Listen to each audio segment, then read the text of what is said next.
സൂരജിനൊപ്പം PV Anwar ഉണ്ട്. സൂരജ്, അദ്ദേഹത്തിന്റെ പ്രതികരണം ലഭിച്ചിരുന്നോ? PV അൻവറിനെ കുറിച്ചും PV അൻവറിന്റെ സ്ഥാനാർത്ഥിത്വം LDF-ന് നഷ്ടമുണ്ടാക്കുമെന്നുള്ള രീതിയിലും EP-യുടെ പുസ്തകത്തിൽ പറയുന്നുണ്ട്. സ്മിത, ഇപ്പോൾ നമ്മളോടൊപ്പം PV അൻവർ ചേരുകയാണ്. EP ജയരാജന്റെ പുസ്തകത്തിലെ വിവരങ്ങൾ പുറത്തു വന്നതിൽ PV അൻവറിനെതിരെ വിമർശനമുണ്ട്. അതോടൊപ്പം തന്നെ PV അൻവറിന്റെ സ്ഥാനാർത്ഥിത്വത്തെ, അതായത് ചേലക്കരയിലെ സ്ഥാനാർത്ഥിയെ സംബന്ധിച്ചുമുള്ള പരാമർശങ്ങളുണ്ട്. ശ്രദ്ധയിൽപ്പെട്ടിരുന്നോ? അല്ല, അത് അടിസ്ഥാനരഹിതമാണ്. ഇന്ന് ഇത് യഥാർത്ഥത്തിൽ സ്വതന്ത്രന്മാരെ പരീക്ഷിക്കുന്നതിൽ അത് പലപ്പോഴും പൊല്ലാപ്പാകും. അങ്ങനെ ഒരു പൊല്ലാപ്പാണ് PV അൻവർ എന്നാണ് പുസ്തകത്തിൽ പറയുന്നത്. അല്ല, ആ പുസ്തകം തന്നെ നിഷേധിച്ചിരിക്കുകയാണല്ലോ EP. പുസ്തകത്തിൻ്റെ പ്രസിദ്ധീകരണം തന്നെ EP നിഷേധിച്ചിരിക്കുകയാണല്ലോ. ഇത് വളരെ വലിയ ഗെയിമല്ലേ നടത്തിയത്. ഇവിടെ ചേലക്കരയിൽ ഞങ്ങളുടെ സ്ഥാനാർത്ഥി ജയിക്കാൻ പോവുകയാണ്, NK സുധീർ. ജനങ്ങൾ നന്നായിട്ട് വോട്ട് ചെയ്യുന്നു. ഇപ്പോൾ ഞങ്ങൾക്ക് ബൂത്തുകളിൽ നിന്ന് കിട്ടിക്കൊണ്ടിരിക്കുന്ന വിവരം ഞാനിപ്പോഴും ചേലക്കരയിൽ ഉറക്കൊഴിച്ചിരിക്കുന്നത് എന്തിനാണ്? ഇത് കണ്ടിട്ടാണ്. BJP-യുടെ പ്രവർത്തകർ, അനുഭാവികൾ, ഒന്നടങ്കം ന്യൂനപക്ഷങ്ങൾ, ഈ കോൺഗ്രസ്സിൽ ഇപ്പോൾ ഈ പറയുന്ന കോൺഗ്രസ് സ്ഥാനാർത്ഥിക്ക് എതിർപ്പുള്ള K കരുണാകരൻ്റെ വിഭാഗത്തിൽപ്പെട്ട I ഗ്രൂപ്പ്, ഇവരൊന്നടങ്കം സുധീറിന് വോട്ട് ചെയ്യാണ്. EP ഇങ്ങനെ പറയുമെന്ന് കരുതുന്നുണ്ടോ? EP ഒരിക്കലും പറയില്ല. അതുകൊണ്ട് ഈ തെരഞ്ഞെടുപ്പ് രംഗത്ത് ഒരു കോംപ്ലിക്കേഷൻ ഉണ്ടാക്കണം. ഇപ്പോൾ അൻവറിനെതിരെ ചില പരാമർശങ്ങൾ വന്നു. EP-യും ഞാനും തമ്മിലുള്ള വൈകാരികമായ സൗഹൃദ ബന്ധം കേരളത്തിലെ കമ്മ്യൂണിസ്റ്റ് പ്രവർത്തകർക്ക് അറിയുന്ന എൻ്റെ സ്വന്തം ജ്യേഷ്ഠനെ പോലെയുള്ള ഒരു വ്യക്തി കൂടിയാണ് EP. ഇന്നും ഞങ്ങൾ ആ ബന്ധം നിലനിർത്തുന്നുണ്ട്. അപ്പോൾ അദ്ദേഹത്തെ പോലെ ഒരാൾ ഈ ഒരു ഘട്ടത്തിൽ ഇങ്ങനെ വാർത്ത കൊടുത്തു എന്ന് പറയുന്നത് അദ്ദേഹം തന്നെ നിഷേധിക്കുകയാണ്. പക്ഷെ അദ്ദേഹം അറിയാതെ DC പോലൊരു ഇത്ര പാരമ്പര്യമുള്ളൊരു സ്ഥാപനത്തിൽ ഇത് പ്രസിദ്ധീകരിക്കുമെന്ന് കരുതുന്നുണ്ടോ? അങ്ങനെ അതിന്റെ പോസ്റ്റർ അടക്കം പുറത്തു വന്നിട്ടുണ്ട്. അല്ല, അവിടെയാണ് സംശയം. EP അത് നിഷേധിച്ചല്ലോ. ഞാനത് പോസ്റ്റർ പോലും കണ്ടിട്ടില്ല, ആരെയും ഏൽപ്പിച്ചില്ല എന്ന് പറഞ്ഞല്ലോ. ഇവിടെയാണ് ഇതിൻ്റെ ഹൈജാക്ക് നടന്നിട്ടുള്ളത്. മുഖ്യമന്ത്രിയുടെ പൊളിറ്റിക്കൽ സെക്രട്ടറി P ശശിയുടെ ഓപ്പറേഷനാണ്. ഒരു പക്ഷേ ഇത് നടന്നിട്ടുണ്ടാവാൻ സാധ്യത എങ്ങനെയാണെന്ന് വെച്ചാൽ EP ഈ കാര്യങ്ങൾ ഏൽപ്പിച്ചിട്ടുള്ള EP-യുടെ വിശ്വസ്തനായിട്ടുള്ള ഒരു വ്യക്തി ഉണ്ടാവും. DC ബുക്സുമായി നെഗോഷിയേറ്റ് ചെയ്യാനോ ഈ പുസ്തകത്തിൻ്റെ അവസാനമായിട്ടുള്ള വെരിഫിക്കേഷനും ബാക്കിയുള്ളത്. ആ ഏൽപ്പിച്ച വ്യക്തിയെ ഈ പറയുന്ന P ശശിയും ടീമും അത് ഹൈജാക്കിയത് അദ്ദേഹത്തെ പർച്ചേസ് ചെയ്തിട്ടുണ്ടാവും.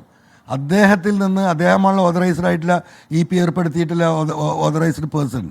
അദ്ദേഹത്തിൻ്റെ അദ്ദേഹത്തിൻ്റെ ആ സാന്നിധ്യം ഉപയോഗപ്പെടുത്തി DC ബുക്സിന് ഇവർ കൊടുത്തിട്ടുണ്ടാവും. EP അത് അറിയുന്നുണ്ടാവില്ല. അപ്പോൾ അവർക്ക് ആവശ്യമുള്ളത് മുഴുവൻ അതിൽ എഴുതി കയറ്റിയിട്ടുണ്ടാവും. EP എങ്ങനെയാണ് പാർട്ടിയിൽ നിന്ന് ഇപ്പോൾ LDF കൺവീനർ സ്ഥാനത്ത് നിന്ന് മാറിയത്? ഒരു കേന്ദ്രമന്ത്രി അദ്ദേഹത്തിൻ്റെ വീട്ടിൽ വന്നൊരു ചായ കുടിച്ചു എന്നാണ് പറയുന്നത്. അതിന് കെയർ-ഓഫിലല്ലേ? അതിന് കെയർ-ഓഫിലാണ് പുറത്താക്കിയത്. എന്നാൽ ഇവിടെ RSSൻ്റെ ആലയിൽ കിടന്നുറങ്ങുന്നവരാ മുഖ്യമന്ത്രി അടക്കമുള്ള മുഖ്യമന്ത്രിയുടെ ഓഫീസിലെ ആളുകൾ. അവരാണ് ഇവിടെ പൂരം കലക്കിച്ചത്. അവരാണ് ഇവിടെ RSSനും BJP-ക്കും ഒരു സീറ്റുണ്ടാക്കി കൊടുത്തത്. ആ RSSനും BJP-ക്കും സീറ്റുണ്ടാക്കി കൊടുത്തത് പൂരം കലക്കിയിട്ടാണെന്ന് എന്ന് കേരളത്തിലെ മുഴുവൻ ജനങ്ങൾക്കും കമ്മ്യൂണിസ്റ്റുകാർക്കും അറിയാം. അവർക്കെതിരെ നടപടിയില്ല.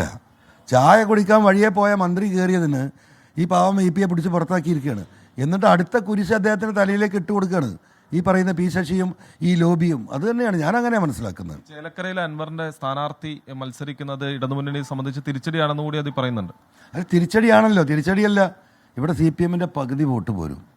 CPM-ന്റെ തൊഴിലാളികൾ, താഴേക്കടലുകൾ, ഓട്ടോറിക്ഷ തൊഴിലാളികൾ, ചുമട്ട് തൊഴിലാളികൾ, അനുഭാവികൾ, CPM-ലെ ന്യൂനപക്ഷം, കോൺഗ്രസിലെ ന്യൂനപക്ഷം, BJP-യിലെ സാധാരണക്കാരായ പ്രവർത്തകർ, എല്ലാവരും ഒരു മാറ്റം ആലോചിക്കുക.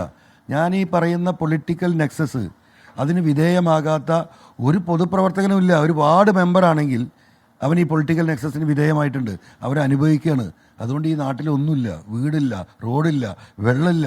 ഇതൊക്കെ ഈ പൊളിറ്റിക്കൽ നെക്സസിൻ്റെ ഭാഗമാണ് എന്ന് ജനം തിരിച്ചറിയുന്നു. അതിനെതിരെയാണ് വോട്ട്. ഓട്ടോറിക്ഷയിൽ തന്നെ കുത്തിക്കൊണ്ടിരിക്കുകയാണ് ആളുകൾ. അതാണ് പുറത്തിറങ്ങുന്ന വോട്ടർമാർ ഞങ്ങളെ പുറത്ത് നിൽക്കുന്ന പ്രവർത്തകരോട് ഇതുവരെ മിണ്ടാത്ത പ്രവർത്തകർ ഞങ്ങൾ ചെയ്തിട്ടുണ്ട് കേട്ടോ എന്ന് പറഞ്ഞു പോകുന്നു. ചിലർ കൈ പിടിച്ച് കൈ അമർത്തി പോവുക. ഒരു സിഗ്നലാണ് ഞങ്ങൾ ചെയ്തിട്ടുണ്ടെന്ന്. വലിയ വോട്ടിന് ഞങ്ങൾ വിജയിക്കാൻ പോവുകയാണ്.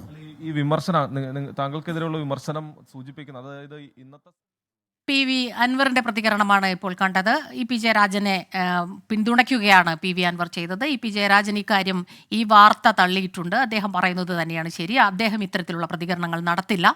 ഒപ്പം മുഖ്യമന്ത്രിയുടെ പൊളിറ്റിക്കൽ സെക്രട്ടറി P ശശിയുടെ ഗൂഢാലോചനയാകാം ഇതിനു പിന്നിൽ എന്ന ആരോപണവും അദ്ദേഹം ഉന്നയിക്കുകയുണ്ടായി. തന്റെ സ്ഥാനാർത്ഥി ചേലക്കരയിൽ വിജയിക്കുമെന്ന ആത്മവിശ്വാസവും PV അൻവർ പ്രകടിപ്പിക്കുകയും ചെയ്തു.